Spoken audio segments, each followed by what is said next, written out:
Hello tree book lovers. जैसे कि आपको पता है कि हमारे चैनल पे इतिहास की क्लासेस चल रही हैं, हिस्ट्री की क्लासेस चल रही हैं। मैं एनिमेशन के थ्रू डेली आपके लिए क्लासेस लेके आ रहा हूँ। जिसने भी मेरी क्लासेस नहीं देखी है वो अभी चैनल में जा कर के और प्लेलिस्ट को वॉच आउट कर सकता है।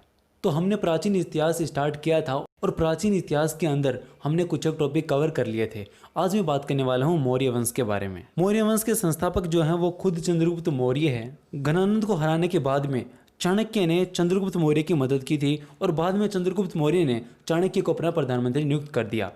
चाणक्य के बारे में एक इंपॉर्टेंट क्वेश्चन है, एक्चुअली दो इंपॉर्टेंट क्वेश्चन है। पहला तो ये कि चाणक्य का उपनाम कौन सा है, तो कौटिल्य और विष्णुगुप्त ये दो चाणक्य के उपनाम हैं। और चाणक्य ने कौन सी बुक लिखी थी, तो चाणक्य ने अर्थशास्त्र बुक लिखी थी। Very very important question. Chandragupta Jain धर्म का अनुयायी था। चंद्रगुप्त ने 350 ईस्वी में सेल्यूकस निकेटर को हराया था और सेल्यूकस निकेटर जब हार गया तो अपनी जान बचाने के लिए और अपना राज्य बचाने के लिए उसने अपनी पुत्री कार्नेलिया की शादी चंद्रगुप्त मौर्य के साथ कर दी और साथ ही मेगस्थनीज को चंद्रगुप्त के साथ उसका राजदूत बना के भेजा। और मेगस्थनीज ने इंडिका नामक बुक लिखी थी। ये बहुत इंपॉर्टेंट क्वेश्चन है। चंद्रगुप्त ने अपना अंतिम समय जो है वो कर्नाटक के श्रवणबेलगोला में बताया था, यानी कि जो हमारा कर्नाटक राज्य है और वहाँ पे उन्होंने श्रवणबेलगोला नामक कोई जगह है, वहाँ पे उन्होंने अपना अंतिम समय बिताया था और वहाँ पे उनकी डेथ हो गई थी। अब बात करते हैं चंद्रगुप्त की बेटे की। तो चंद्रगुप्त की मौत के बाद में उनका बेटा उनका अधिकारी हुआ जिसका नाम था बिंदुसार। बिंदुसार को अमित्रघात के नाम से भी जाना जाता था और अमित्रघात का अर्थ है शत्रु विनाशक। बिंदुसार आजीविक संप्रदाय का अनुयायी था। वायु पुराण के अंदर बिंदुसार को भद्रसार या वारिसार भी कहा गया है। बौद्ध विद्वान तारानाथ ने बताया है कि बिंदुसार ने 16 राज्य को अकेले जीत लिया था। तो ये बात थी चंद्रगुप्त और उनके बेटे बिंदुसार की। अब बात करते हैं चंद्रगुप्त के पोते और बिंदुसार के बेटे अशोक की। मेरे को लगता है कि ज़्यादातर काम मौर्य वंश में अशोक ने ही करवाए थे। आइए पढ़ते हैं थोड़ा सा इसके बारे में। बिंदुसार का उत्तराधिकारी अशोक हुआ जो कि मगध की गद्दी पे बैठा। पुराणों में अशोक को अशोकवर्धन के नाम से जाना जाता है। उपगुप्त नाम का एक भिक्षु था, उससे अशोक ने बौद्ध धर्म की शिक्षा ली थी। ये भी आजीविक संप्रदाय का ही अनुयायी था। और आजीविक संप्रदाय के बारे में एक इंपॉर्टेंट नोट लिखी है कि आजीविक संप्रदाय की स्थापना मखिल गौसाल ने की थी। अशोक की माता का नाम सुभद्रांगी था।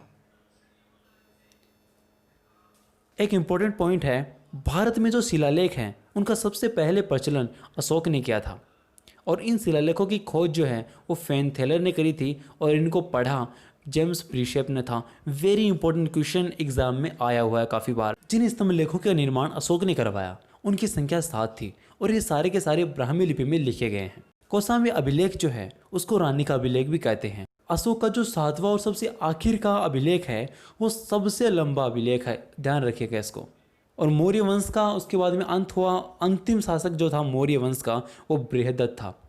तो मैंने इसमें मौर्य वंश आपको समझाया कि इसकी स्थापना चंद्रगुप्त मौर्य ने करी थी। इसके दरबार के अंदर चाणक्य थे, इनका नाम कौटिल्य और विष्णुगुप्त था। अर्थशास्त्र इन्होंने बुक लिखी थी।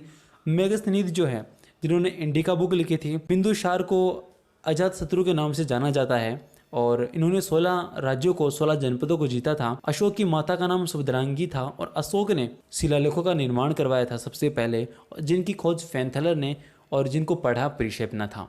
तो ये इसके लेकर के कुछ एक इंपॉर्टेंट टॉपिक्स हैं, आप इनको जरूर दिमाग में बिठा लीजिएगा।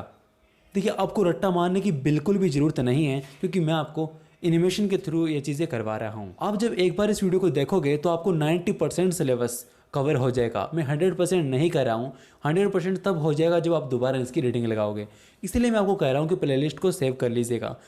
और हाँ, मेरा ये पढ़ाने का तरीका यदि आपको अच्छा लगा है, आपको पसंद आ रहा है, तो आप इस वीडियो को लाइक कर, चैनल को सब्सक्राइब कर लो यदि आपको नेक्स्ट वीडियो मेरी चाहिए जो कि कल सुबह आने वाली है। आगे बढ़ने से पहले मैं आप छोटा सा टॉपिक डिस्कस करना चाहूँगा सिकंदर को लेकर के, जो कि काफ़ी ज़्यादा इंपॉर्टेंट है। आई थिंक 1 नंबर का क्वेश्चन इससे पूछ लिया जाता है।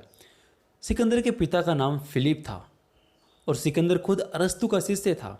इसका जो सेनापति था उसका नाम सेल्यूकस निकेटर था और इसका एक घोड़ा था प्रिय। जैसे कि महाराणा प्रताप का घोड़ा था वैसे ही सिकंदर का भी घोड़ा था और सिकंदर के घोड़े का नाम था बऊ केफला। सिकंदर की मृत्यु जो हो बेबीलोन में हो गई थी। तो सिकंदर को लेकर के इंपॉर्टेंट ये बताऊँ तो इसके पिता का नाम फिलिप था और इसका जो सेनापति है वो सेल्यूकस निकेटर था और बेबीलोन में इसकी मृत्यु हो गई थी। तो आई होप ये वीडियो आपको अच्छी लगी होगी। यदि आपके नोट्स काम आए हैं, चीज़ें काम आ रही हैं, तो आप आपका जो भी व्हाट्सअप ग्रुप है फिर टेलीग्राम ग्रुप है वहाँ पे इस वीडियो को शेयर कीजिएगा। आपके साथ जो भी आपके भाई पढ़ते हैं, जो भी आपका दोस्त पढ़ता है, उससे ये वीडियो व्हाट्सअप के ऊपर ज़रूर शेयर कीजिएगा। वीडियो देखने के लिए आपका धन्यवाद। मिलते हैं नेक्स्ट वीडियो में।